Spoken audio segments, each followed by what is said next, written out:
అమ్మమ్మలు నానమ్మలు తయారు చేసే బేసిక్ పప్పుచారు ఎలా చేయాలో ఈ వీడియోలో చూద్దాం.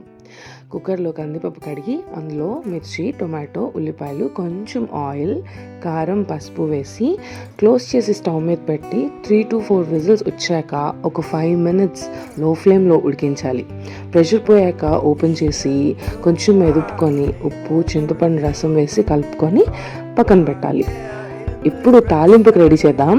స్టవ్ మీద బౌల్ పెట్టి ఆయిల్, తాలింపు గింజలు, ఎండుమిర్చి, కరివేపాకు, ఇంగువ, కొన్ని ఉల్లిపాయలు కూడా వేసి వేగాక ఇందాక చింతపండు కలిపిన పప్పు పక్కన ఉంచాం కదా, అందులో ఈ తాలింపు వేసి 2-3 పొంగులు వచ్చే వరకు మరిగించేసి కాసేపు తెరలిన తర్వాత స్టవ్ ఆఫ్ చేసి వేడి వేడి అన్నంలో సర్వ్ చేసుకొని తింటే ఆహా సూపర్ యమ్మీగా ఉంటుందండి. ట్రై చేయండి. నా వీడియో మీకు నచ్చినట్లయితే please like, share and subscribe to my channel.